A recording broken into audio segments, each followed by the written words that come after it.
po yung pagkakaiba na kahit po isang single antenna at isang triple antenna, pwede mo po sila pagsamahin, pero isa lamang po yung iyong babalahan. Na kapag nagturo po, hinila ng aura ng gold, ito pong ating locator, huwag niyo po siya kukontrahin.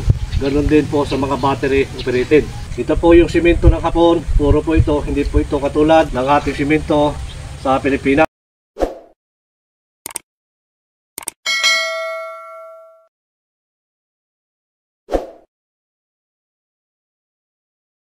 Isang mapagpalang araw po at magandang buhay sa atin pong mga kabayan, sa atin pong mga ka-TH, long range locator, triple antenna at isa pong single antenna ang pinusuan po ng ating isang ka-TH mula po sa probinsya ng Leyte.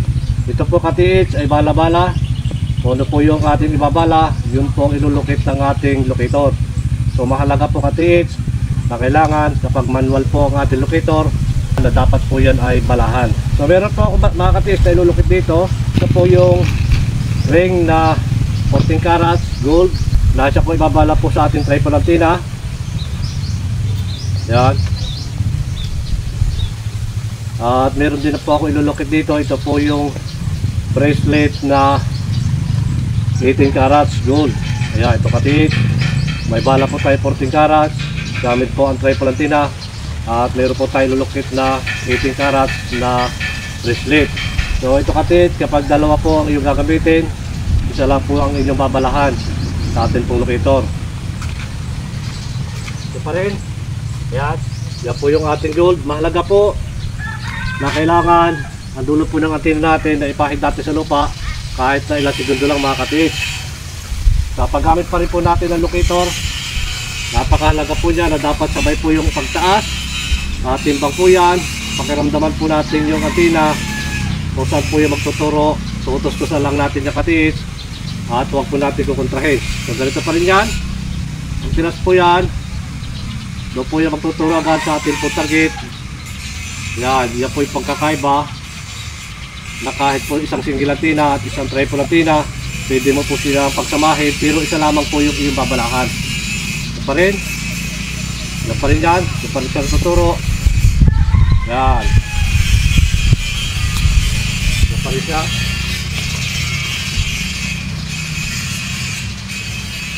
Yan. Yan pa rin siya ka-TH. Yan. Sabay po sila natuturo sa atin pong ginulocate. Yan pa rin. Yan pa rin siya tuturo. Yan. At ito ka-TH, kapag nasa tamang tinatapatan po tayo ng atin pong target na kung saan lumalabas po yung aura ng gold, ay mapokus po itong ating dalawang locator. Kapag natapatan po natin yan, maging nasa bundok po tayo. Ito pa rin. Yan. Yan pa rin po yan. At kapag natapatan po yan, yan, ganyan po yan, mapokus po yung ating dalawang locator. Ibig sabihin niya mga ka-TH, sa tamang tinatapatan po tayo ng ating ginalocate. Yan, ganyan siya mga ka-TH. At kapag yan ay lumabas po tayo yung deteksyon, ang dalawang single antenna po ay maghihiwalay. So ganyan siya mga ka-TH. Ito po yung kagandahan na kapag dalawa ang ating po locator, pag tinapatan po natin yan, yan po ay magkukross. So ito pa rin mga ka-TH, nandito po yung bala. Yan. Paggamit pa rin po natin ng triple antenna, kailangan pantay po yan, hindi po tagilid. Yan, mahalaga po yung ka-TH.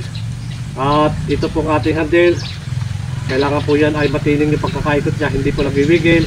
Mahalaga pa rin po na kapag nagturo po, hinila ng aura ng gold, ito pong ating locator, huwag niyo po siya kukontrahin. Ganon din po sa mga battery operated. Ito pa rin mga ka-TH, mga kababayan. Ito pa rin, yan. Ito pa rin po siya nagtuturo. Ayan, doon pa rin siya. So malakas po yung hila ng gold sa ating po locator. Ayan, doon pa rin siya. Ayan, ito pa rin. Doon pa rin po siya natuturo. At ito pa rin mga ka-TH. Ayan, tutustusan nyo lang, huwag nyo po kukontrahin. Mahalaga po yan na kapag maglulukit tayo, hindi po dapat naglalayag yung ating kaisipan. Focus po tayo sa ating hinahanap. At mahalaga din po na dapat wala pong suot na relo, karitis, ikaw, Ganun din po yung may bakal sa katawan, bawal po yan. So pa rin mga katiits, yan, doon pa rin siya. Yan. At kapag tinapatak po yan, yan, magiging reaction po ng ating tricolatina kapag tinapatan. Yan ito katiits, yan. Ang ating po locator ay bumubuo ulit po siya ng frequency. Yan, ito na sa ating po kamay. Yan, so katiits, ito po yung ating tricolatina na kapag pinagkaluban po kayo, napagpagalaw ng anumang klaseng locator, yan po ay isang malaking biyaya. Kaya ito katiits, kapag buo na po yung kanyang frequency, ito po yung pag-ikot niya. Yan, wala po sa probinsya ng Leyte, ito po yung pinusuan. Ito po yung long range locator tripole antenna. Ito mga katiits, akin pong gagamitin. Gamit pa rin po ang balang 14 carats. Ayan. Ito naman po single antenna. Ito po yung bala-bala.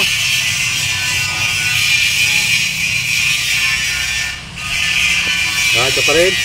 Wala pa rin sa baba. Ayan, magka po ito. At mabilis po siya magturo. Ayan. Yan po yan. Yan pa rin po yan. Yan pa rin. Yan pa rin. Yan, doon pa rin po siya natuturo. Ayan, at kapag ito po yung aking pinapatan. Yan. Yan. Tuloy-tuloy yan po tayo dyan. Ayan, ito katiits. Ito po yung galaw ng gilatina. Kapag pinapatan po yan, ang ating locator po ay tuloy-tuloy na po yung kanya pakikot. Ayan. Ganyan po yan mga katiits, mga kababayan. Ayan. Hanggang sa yan po ay nakabuo na siya ng frequency. Tuloy-tuloy na po yung kanya pakikot. Ayan. Ito pa rin mga katiits, mga kababayan, ang pakikot po ng ating single antenna. So mga kababayan, mga katiits, mahalaga po na dapat ang locator natin, lalo na kapag manual, ay dapat po yan ay binabalahan. Tulad po yan ng isang cellphone na kapag walang load at nilagyan mo ng load, pwede mo po yung itawag, pwede mo po i-text. Ganon din po ang ating locator, na kung ano po yung ating babala, yun po ilolocate ng ating locator. Kapag hindi mo binalahan, volume po ng tubig ang ilolocate po nyan underground sa ilalim ng lupa. So mga kababayan, mga katiits, ito po yung gold na dito ko ilalagay kasama po ng ating bracelet. At meron naman po ako pambala dito mga katiits. Ito po yung simento ng Hapon, puro po ito, hindi po ito katulad ng ating simento sa Pilipinas. So puro po ito na akin po ibabala. Yan, sa ating po single antenna. Yan. At meron po ako dito mga katiits. Yan, malaki po ito. Na ito po ay nakuha namin sa bolt. So ito pa rin, puro po simento yan. Nadya ko ilalagay. At gamit pa rin po itong isang tripole antenna. Yan. Na kapag natapatan po natin yan, mapupros yan. Pero na dito po yung gold. So hindi po ilolocate na locator ang gold kapag ang bala po natin ay ito pong simento ng Hapon. Ito pa rin mga katiits, tatapatan ko na yan. Ganyan pa rin yan. Doon pa rin po siya tuturo. Ayan. Doon po sa ating simento ng Hapon. Ayan. Yan po yan. Kapag tinapatan po yan, wala pa reaksyon. Tuturo pa rin po doon sa simento ng Hapon. Ayan. Ganyan pa rin. Yan pa rin yan. At kapag ito po ay tinapatan, yan. Automatic po yan na magkukross po itong ating locator dahil ang bala po natin ay purong simento ng Hapon. Ayan marim mga katiits, magkukross po yan. At kapag tinapatan po rin, wala po yan na tuturo po pabalik ito pong ating locator dahil ang bala po natin ay ito pong simento ng Hapon. So mga kababayan, mga katiits, ang kasama po na locator na aking pinapadala ayon pong simento ng Hapon, pambala para mahanap yung entrance tunnel, close tunnel, ganoon din po sa pang sucker deposit at load compass. So mga kababayan, mga katiits, mahalaga po na kapag meron kayong locator ay dapat lagi pong practice lagi, wala po nagsimula agad na marunong. So mga kababayan, mga katiits, Maraming salamat. Pagpalain po tayo ng maraming biyaya at higit po ang isang maganda kalusugan. Long Ridge Locator, Tribe po natin na pinutuan po ng ating sa Katis mula po sa probinsya ng Leyte. Hanggang sa muli mga Katis, maraming salamat.